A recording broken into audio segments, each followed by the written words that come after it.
For today, I just wanted to quickly introduce John Towsley, and John has extensive experience in IT and the IT education marketplace. John began his career at Nabisco Brands in IT, then established and ran his own multi-site IT education and consulting business in Canada and the United States. John has served on CompTIA's A+ and Network Plus advisory councils and is ITIL certified. John graduated from the Richard Ivey School of Business at the University of Western Ontario with his HBA in 1983. That just dated him, actually. Now we all know how old John is.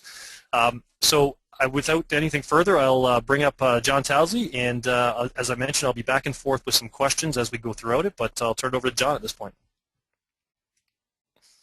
Thanks, Rick. So now you all know that I was a child prodigy and graduated university at the age of 12. And that's all we need to say about that. Take this from here. Social media is the conversation for today. And as advertised, I'm going to talk about three things, really. What is social media? We'll talk about some case studies, and we'll also talk about the impact of social media, the potential opportunity to leverage social media in the ITSM world. So we'll probably do that in the next 20 minutes or so, and then leave a little bit of time for questions. So that is our topic for today, social media learning and how that impacts ITSM. Let's start by level setting things so we're all using the same terminologies and have the same understanding.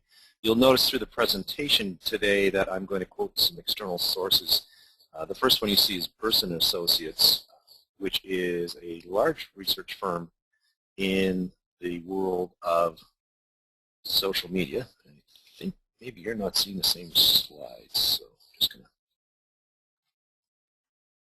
there we go. Everybody can see my slide now. Thanks, Rick, for pointing that out. Burson and Associates is a research firm that specializes actually in learning and training. And so I'll quote from them. I'm also going to use sources from the American Society of Training and Development today, and potentially a few others. So you'll see those slides come up in a bit. Social media really falls into a number of different segments.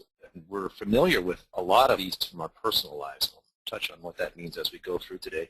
But social networks are things like Facebook, MySpace, LinkedIn, blogs most of you are familiar with, I'm sure. And those tend to be done in things like WordPress. Social media content sharing sites, things like Dig, YouTube, Flickr, so you can put up your YouTube videos or you can put your photographs up, that kind of stuff. Social bookmarking and browsing sites, these are sites that are really tools that are used to log and connect and keep track of things that you found on the internet or sites that you want to reference on a regular basis. Wikis, I think we're all pretty familiar with that. Comes from the Hawaiian word for fast and has really expanded. There are a number of different flavors of wikis that are potentially used in organizations. And microblogs and live streaming, things like Twitter. So when Twitter first came out, the question was, how much and how useful is it to actually send 146 characters or 140 characters, whatever Twitter's limited to. But we'll talk about how that works and what the implications are.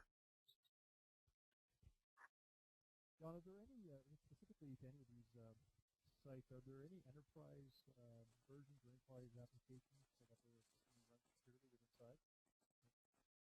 Did you get that? Oh, there we go. Sorry about that. I was off on mute there asking my question. John, with respect to any of these items that you have in this list here, any of these sites, are there any specific enterprise versions of these applications that can be used securely by organizations? Yeah, it's a good question. It often comes up, especially from an IT perspective. So absolutely, some of these, certainly within each of these categories, there are tools that can be run inside the firewall and can be locked down and secure within a corporation. So if you look at social media content sharing and blogging, you'll see things like Ning and Yammer, who are the most popular ones that are used. And most of those come in two flavors. The most frequent flavor is they'll be hosted. That is software as a service, but you can create a private site and you subscribe or pay fees. Some of them are also available to run inside the firewall. So, question? So moving right along. Sorry, just trying to get the next slide to pop up here for me. Here we are. So social media, how is that used? And just thought it would be good to level set again how it's used in general and then what happens in corporations. So as you can see from this slide, conversations between people or multiple people generally happen in blogs and forums, in chat, so things like Skype are fairly prevalent across the world now, and obviously voice over IP, which many of your organizations are probably using. Content sharing and content management is another really large area where social media takes place. So syndication tools are things that pull together a bunch of different content, and that could be true across an organization. So there's a number of different ways that happens. Connections between people. So Facebook, obviously the most famous example of that. Within corporations, the kind of thing you'll see is the skills profiling of individuals. So you want to look inside your organization and say, hey, who's done this before or who knows how to? People are starting to find that the concept of a Facebook is an interesting way to do that, or a LinkedIn. And then collaboration. So wikis, I'll talk about some famous examples, or at least some examples in the next little while about how corporations are using those things. But how is it that we can leverage these tools for collaboration and knowledge sharing is one of the key questions. The two main applications within corporations that we see so far for social media. The first is where most organizations start always because they can identify the returns easily, is sales and marketing. So how do we manage and grow our business, and what's our presence on the internet? And I'll talk about some examples. That may have some ITSM implications, but we can talk about later if you think about how that flows backwards or into IT. And learning and knowledge management is the other big one. So, hey, these tools are out there, our employees are using them, how can we leverage that to share knowledge and generate benefits? So you also see applications in that way. Informal learning is a concept that social media really addresses, and learning takes place in two ways, formal or informal. If it's formal, then it's intentional. That is, we created a course. Informal learning happens when people are searching for learning and are pulling information out of sources that they can find. So if you think about that in our personal lives and our corporate lives, actually, 80% of what we learn is through informal learning. Go right back to your roots, the way you learn from your parents. Your parents didn't structure class. They're constantly teaching and guiding, and you're watching and observing, and that's how you learn. So if you look at formal versus informal more closely, formal learning is usually curriculum set by somebody. It's typically tied to an event or a schedule, and I think we've all seen that. If you think about your own formal learning when you're doing a release, there's a schedule of training classes, all that kind of stuff. Completion is recognized usually with something. There's a check mark or a tick box or a sign-in sheet. And in the case of IT, when we're rolling out new systems and applications, quite often we'll say, you don't get your user ID until you've completed some level of training, which in theory represents some level of competence in terms of using that application or that tool. Informal learning is kind of the opposite of that. That is, learners set their own time frames. They know what they want to learn, and they're motivated to learn for different reasons than because we tell them they need to. They learn when they feel that they need to know, so the timing is different. And the proof of learning is actually in their capabilities. They're able to do things because they know how. And it's not because we have a certificate or a checkbox or some kind of a learning management system that says they know how. And it's quite often done in mixes of small chunks of observing. As I said, if you think about your own personal life, right? A lot of what you learn by watching other people, your peers or your parents or grandparents or whatever. And it's trial and error, asking questions, sharing stories, casual conversations. And it is pulled. So the learners are the people who are driving that. So John, just a quick question on that. Are you saying then that informal learning is obviously it's not new, but it's actually is social media putting more of a structure behind that for organizations, or what's your comment in terms of the newness of informal learning? Yeah, it's a good question. So I think it's important for organizations to understand it. It's clearly not new in our personal lives, and it's not new either in corporations. So informal learning has always happened and is continuing to happen in companies. So if you think about the simplest example of, the one that's overused in this space is the water cooler. But, hanging around the water cooler in the morning, grabbing a beer with your colleagues, having lunch with your colleagues, even meetings conversations that take place before, after meetings, or in the hallways. Much of that is about learning. Hey, I heard you mention this. How did that happen, or how did you do this? So. John, just a quick last question on that then. Would you say that now the importance of that learning that traditionally hasn't been captured, I'm assuming, I think 90% of informal learning historically and even today is still not being captured. Is that part of what we'll talk about today?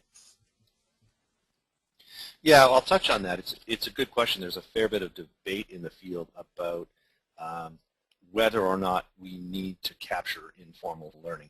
And if you go, think back to the previous slide, I could go back there.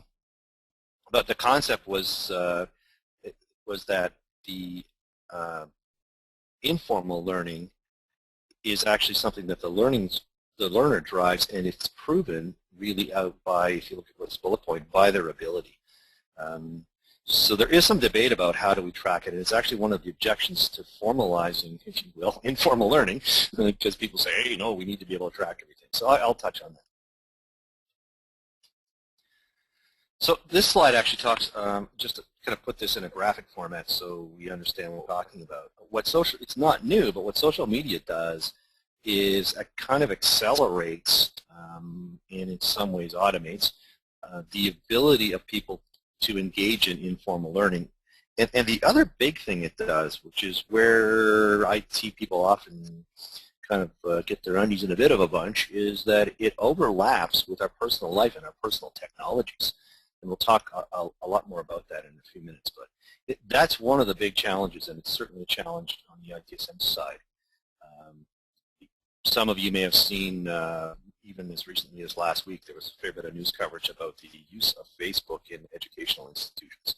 And should we be doing this? And, depending on where you live, your local school board or college or whatever may have actually banned teachers and professors from using Facebook to communicate with students.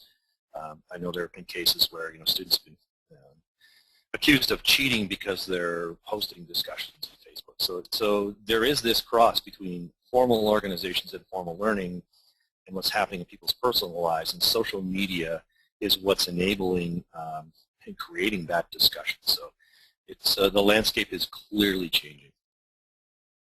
So from an organizational perspective, I think the question is, the learning and development departments, your colleagues, do they support this informal learning? And the answer is currently, this slide from 2009 says 34% do, and you'll see in a minute an interesting comment from how the human psyche works. My personal take is that response is primarily because people want to seen as being up to speed and current in the things that they do, and you'll see why I say that. And clearly everybody's saying, yeah, we definitely need to engage, or at least the majority of people are. About 40% are saying, no, we're just going to hobble along the way they are. I suspect if the slide gets updated in the more recent studies, you'll see a difference. Interestingly, ESTD didn't include this slide in their 2010 report. But when they asked the next question in terms of, hey, if you're doing this 34% of the time, what are you doing? I know I can hear laughter in the background. 68% said, yes, we're doing informal learning, we have email. I mean, seriously? Maybe we better get over that. They put the water cooler on here. So the learning and training department in organizations feel that they're supporting informal learning because they have water coolers, I guess is not sure what the answer, but the reality is here. What I think is most important, being non-facetious about this, is that you do see 31% saying there is some Facebook, MySpace kind of activity happening. And I think it's interesting to understand how that's happening, or they've set up self-service learning facilities. And there's some overlap with what happens in ITSM, and I'll try to bring that home to roost in a few minutes as we talk about other things. So just interesting background, all of this coming from the learning space. And I'll, as I said, show you how that ties into ITSM in a few minutes. So the question from a corporation or organizational perspective, I think, is how does this evolve? What happens? Why do people do this? And once again, from Burson, I think this is a pretty interesting slide. So if you look in the bottom left quadrant, you're really looking at the lowest level, if you will, down over here. When there's not a lot of value to the activity and it's not particularly complex, then people go ask each other. So that might be the functional equivalent of the water cooler conversation. Hey, I was just wondering. And they seek each other out. So they might just do that by email and exchanging emails. As they perceive more value from having that knowledge and the activity is a little more complex, then what happens is people develop communities of practice. Some of those are formal. So an example of a community of practice would be your project management office in IT. So the PMO has a bunch of people who all use a similar tool, at least in full PMOs. So you might have picked a project management tool that you're using, and those people develop a community practice around that. What they start to understand pretty quickly, because they're exposed to it in their personal lives, they realize there are tools that can facilitate the capture and sharing of that knowledge. When that becomes more formal, then what happens, they say, hey, somebody's got to be responsible for this. So, in our own organization at one point in time, we had some interesting conversations going on we wanted to capture. So we created a community based on Ning, which at the time was a free social media platform. And so we said, hey, who's responsible for Ning and setting up users, inviting people, and making sure that people from outside our organization don't get invited? And then as that gets more complex and you understand there's more value to that, then you really start looking at new ways to innovate and how we can really extend, formalize this, capture the knowledge, and share that knowledge amongst members. So it gets to be pretty interesting when you have complex and activities and value that you associate with those activities. It takes on a bit of a life of its own.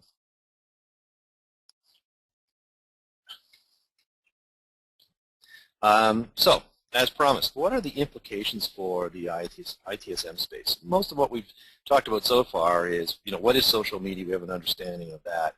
What's going on from a formal, informal learning perspective in an organization? What are some of the issues? But more pertinent to Thought Rock members, I think, is where does this fit into ITSM? So if you think about, something like the ITIL model in its current state, the core of that model is, if you look at the strategy phase, that's really where you need to start.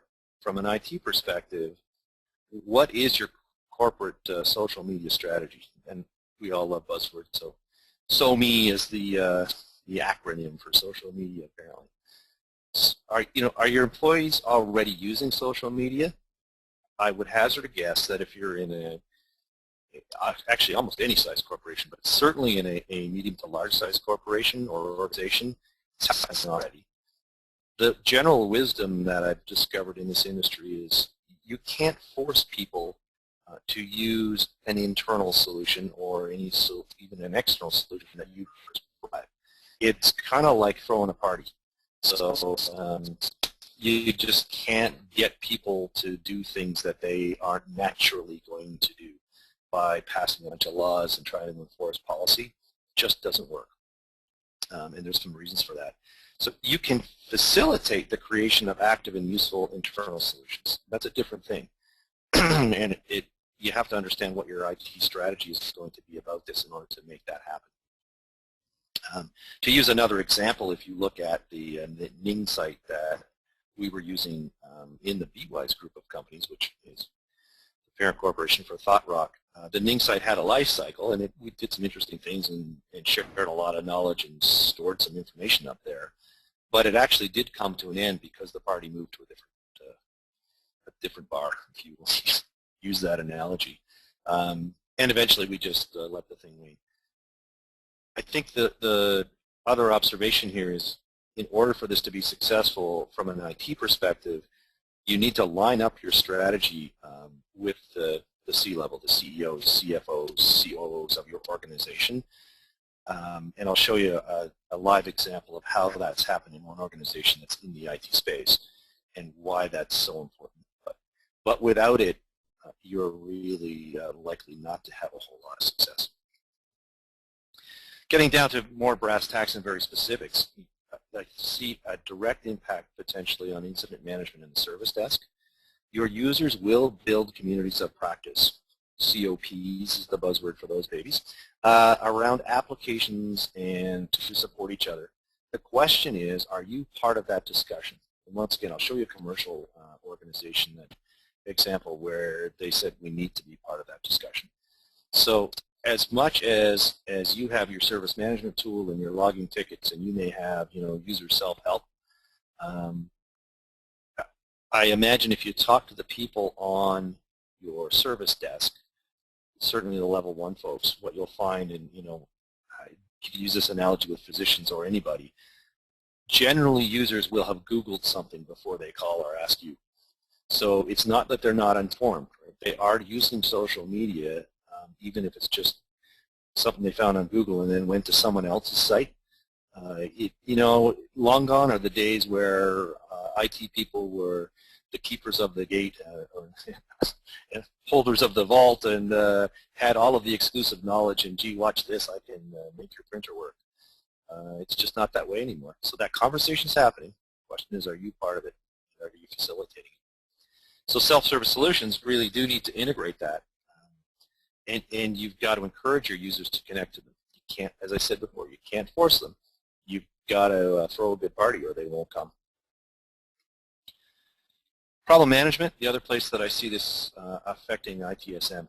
So a lot of the organizations that we work with understand that they need to do problem management, but they cannot get even IT senior management to support, let alone the business to support the creation of a formal problem management group because they don't believe intuitively, at least, in the return on investment. It's certainly for those of us in the industry, it's easy to argue that there's a huge one.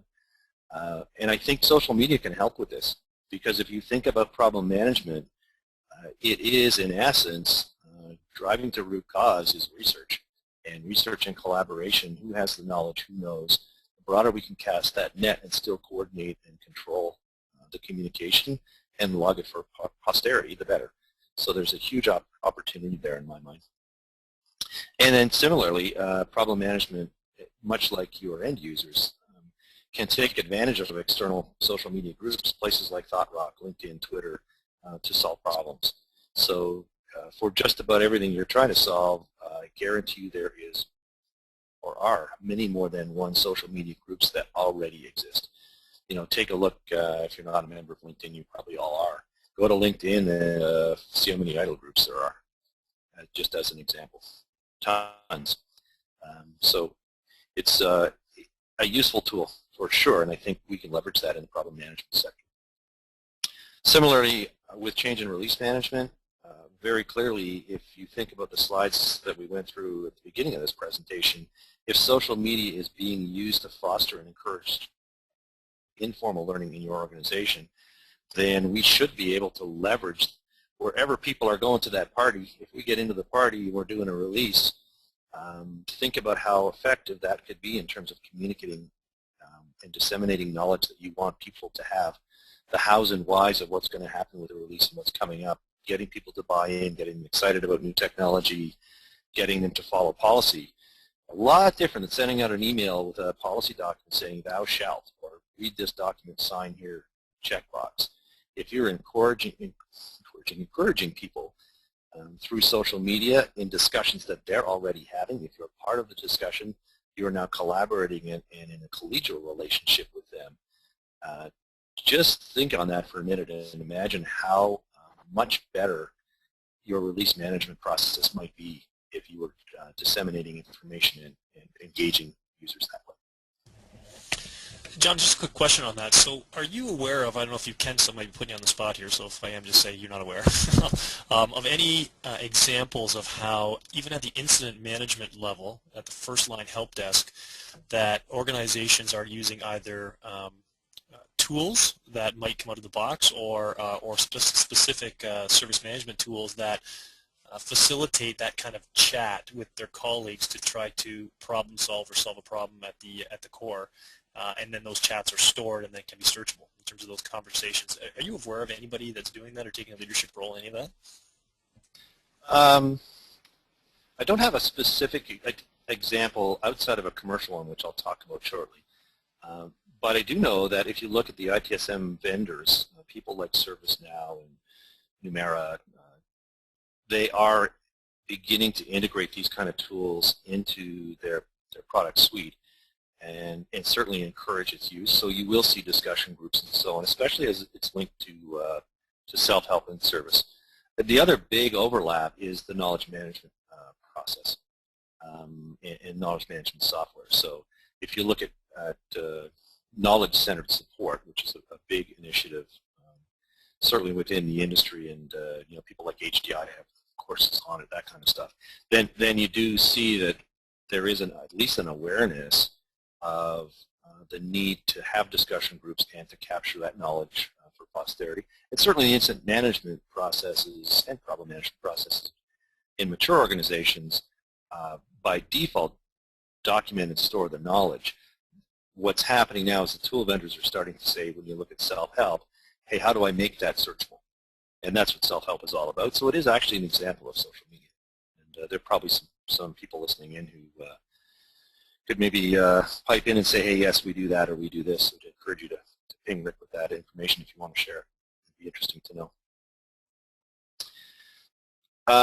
The other place I see that this really affects IT and ITSM, and although, on the in the idle world, security management is still pretty kind of loosey-goosey, but from a broader ITSM perspective, it's an integral part of ITSM.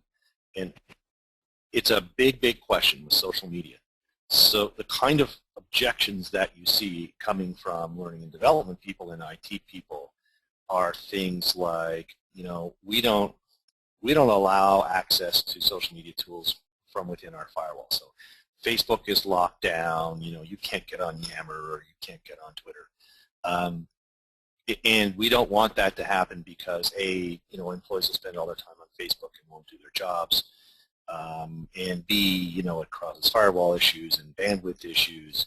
And C, we don't want employees putting confidential information. There's a huge liability issue if they put confidential information, on the internet.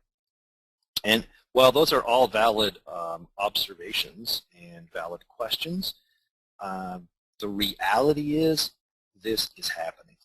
And, I belong to a number of different social media groups on social media, ironically enough. And in one of them, one of the comments from one of the people was, yeah, we don't have access to Facebook. Hello, I have an iPhone. So you just can't put your finger in all the holes in that dike. It's not going to happen. So if you're in a fairly large organization, I will guarantee you that your store managers or your restaurant managers or some other group within your organization already has either a LinkedIn or a Facebook group, and they are already discussing business in that world. Almost every large organization I go into on a consulting basis will tell me that that's already going on. So that's where the party is going to be unless you build a better bar. And so while it's important to ask the security management questions and understand what those issues are, I'm going to be harsh here. The typical IT security approach of we'll just lock it down and tell people that they can't do it is not going to work. I would say that unequivocally. It's not working today, and it is not going to work in the future. So, sample use cases. Let's talk about a few things, and I put the question here to you, and you can certainly chat with Rick. Do you have any? Be interested here for sure. I'll point you to a couple. They are not all IT specific, but they are interesting. And what I'd ask you to do is, imagine what are the implications for IT service management in your organization. One of the most frequently cited is Ace Hardware. So they are a US-based hardware chain. I think they're both franchise and customers or owned stores or dealers as they're listed on this slide. But they built a community, and the reason for doing that, as I said earlier on, quite often is because they want to generate sales. They can see why. And the question was, different people have different expertise at different dealers, and how do we share that knowledge? And can it drive sales? So a customer walks in and says, hey, I'm looking for a widget or a widget that does this. Then it's great if the associate in the store can jump on a site or even call the customer back and say, yeah, I found out. Yes, what you're looking for is this, and here's how it works, and here's how much it costs, and we can order that for you. So as you can see, this slide is actually several years old, but a third of the dealers are using that site at least weekly, and a lot of them are using it daily. And it has continued to roll out and expand. And there's a tangible benefit to that. So once again, from my perspective, the question is what is the role of IT service management, and what things do you need to do to support and facilitate those kind of case studies or case uses. Communities of practice, and interestingly enough, this one is quite old, quite well known in the industry, but Caterpillar essentially said, hey, we've got tons of information out there. We are looking to consolidate that information, track that knowledge, and generate an ROI simply because people can get access to the information that they need faster and more reliably. So there's a bunch of implications around that, and they do fall back to IT. So obviously, one from a security perspective, we need to be able to control who has access and why they have access, and make sure that the knowledge that's being captured, at least in a self-prescribed way, is validated. So I'm going to move ahead fairly quickly because I see by the time we're moving along fairly quickly. But a couple other examples, and you'll find the slides in ThoughtRock. Some of these YouTubes are kind of interesting to watch. Scott Trade, same thing, basically from a learning perspective. The learning department said, we can't keep up. The people who have the knowledge about what our competitors are doing and what the competitive tools are there for doing online stock trading is in the field. And the formal process of going, capturing that knowledge, putting it into formal learning, and putting it in our learning management system, it'll be outdated by the time we do it, and we can't afford to. So you go out with a wiki and say, guys, help yourself, keep this up to date and share. So pretty important. So there's a YouTube link there that will show you. This one's hilarious in some ways. So Best Buy is probably the best example from an IT perspective. And when Rick was asking me that, I was thinking of this. So then there's two or three things going on here, but they have a formal internal social media strategy and a very complex and robust platform that they do that on. You'd have to watch the video to see. I couldn't do it justice to try and explain in a few minutes. But I will tell you about a couple of things that are worth looking at in here. So one is Best Buy actively follows the internet, blogs, tweets, whatever. Think about, I guess World War II, they're eavesdropping, or I guess the current examples, whatever. People are basically watching and eavesdropping on the internet when they see their company name. They go in and engage in the conversation. They respond to complaints and actively promote the company that way. Similarly, their Blue Shirt initiative, their employees, why they call them blue shirts, because they're those blue shirts, are actively engaged online and Twitter, helping customers solve problems or non-customers solve problems. So if people are posting tweets or blogging on how do you do this, how do you do that, what's the best printer to buy, how come chargers are so expensive, they are encouraging their employees, and a lot of it I think happens in their downtime. Instead of standing around the store looking at each other, they encourage them to engage in those conversations. and thereby build credibility and generate sales. The other thing that happens here that's really interesting, as an example, although I would urge you to go watch this YouTube, you have to kind of scroll through, but the CEO was at a Google event, and one of the things they did, this was a video-based application, they couldn't figure out why people weren't participating in their 401k plans. So they actually ran a contest and said, create a video and put it into our video library that promotes the 401k plan. So the sample they show here, the CEO literally said, the only mistake we made is we showed it to the board of directors because there's a bit of a funny clip in that that clearly didn't get run by the HR department. So really, really non-traditional method for disseminating learning, but you can see on the slide here, the participation went from 15 to 47%. So, the company has lots of reasons for wanting to do that, but huge clear benefit.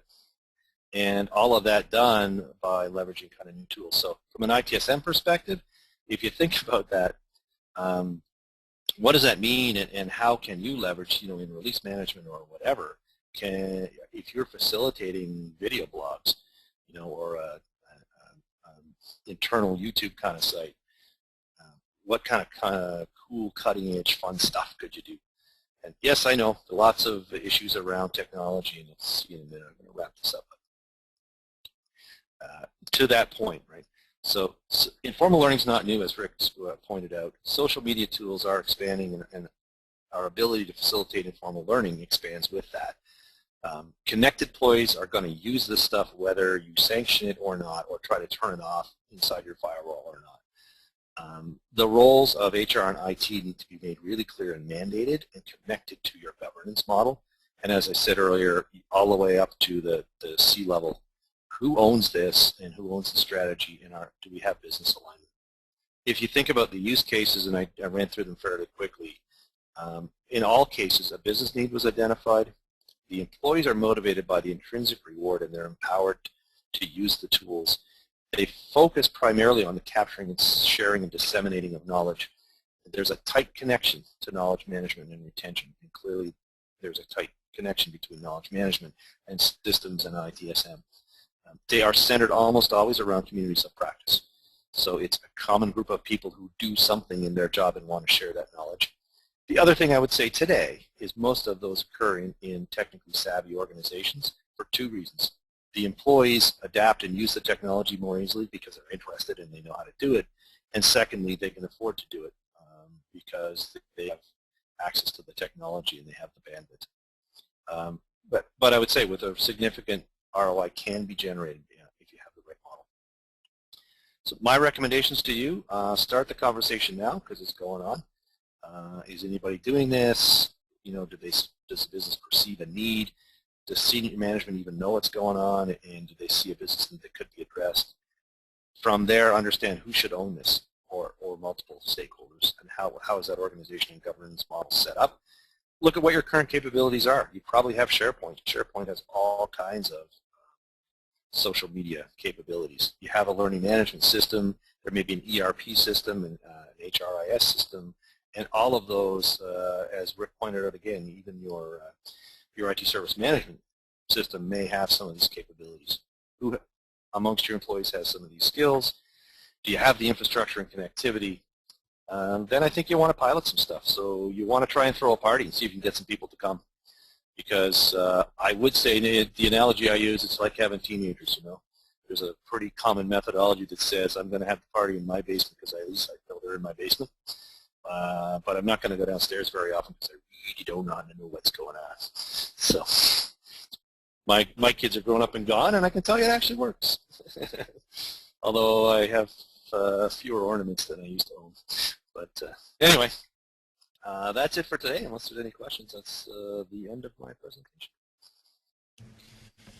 Great, perfect. Thanks a lot, John. So thanks everyone for hanging in, and I think actually from a lot of the content that I've seen over the last little while, I mean, again, this is kind of leading edge stuff, not necessarily from a standpoint of technology leading edge, but leading edge thinking in terms of from an IT services and IT support perspective. So hopefully most of you are thinking a little bit more about it, and as John mentioned, one of the key takeaways is to understand that it's going on around you. It's often going on with your internal or external customers anyway, and it is important to try to grab the bull by the horns and try to take a little bit more of control of it yourself and be involved in it.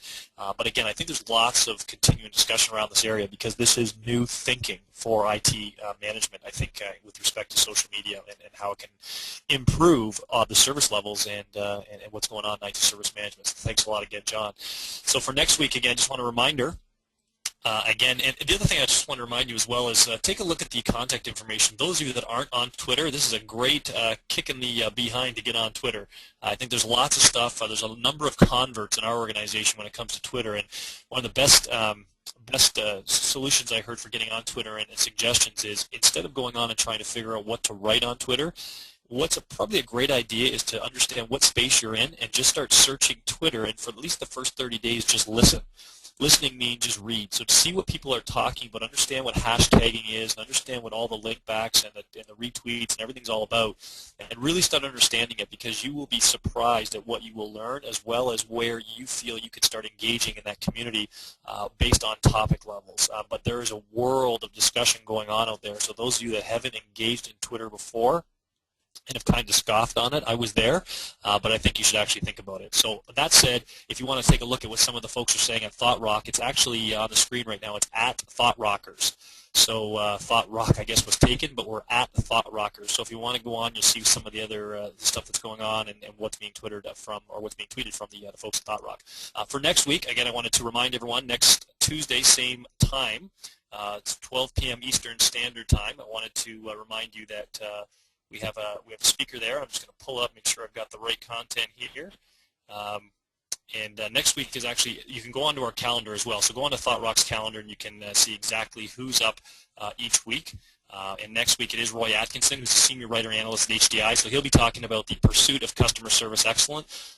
Roy's been on before, and again, a great speaker and great learning content. So if you can, anybody that you think needs a lesson in customer service excellence or can take it to another height, please join in or pass it along to your colleagues. Again, stay active in Thought Rock. There's lots of new learning content coming. Take a look at the calendar. Lots of events upcoming. We continue to do our best to work with our community to fully load Thought Rock with unlimited amounts of learning in all kinds of different modalities. So we encourage you to get active, and there's a ton of resources there that keep getting loaded up there. So thanks again for everybody for joining us today, and hopefully we'll talk to you very shortly. Actually, before I do that, there's a question here, John, if you're still with us. I just noticed a quick question just popped up. We have a question. How do you suggest overcoming the limitations of SharePoint with regards to conversations and microblogging? I don't know if you have any comments there, John, but we'll leave it at that. There's a few more folks that are still hanging in there, so if you can think of any comments with respect to that, that'd be great. Well, now, I would be remiss if I presented myself as a SharePoint expert, so I don't know is the short answer. The observation I would make, though, is that SharePoint, obviously a Microsoft solution has some capability and some applicability in organizations, but I have heard that it does have some limitations. And by and large, the way that people overcome that is they use adjunct tools and other solutions to make up for whatever they perceive its lack is. But I'm not an expert, so I can't speak to specifically how that could be done within SharePoint or with add-ons. Okay, excellent. So thank you very much for that kind of last-minute question. If you have any other questions, you can always contact either John directly at john.towsley@bwise.com.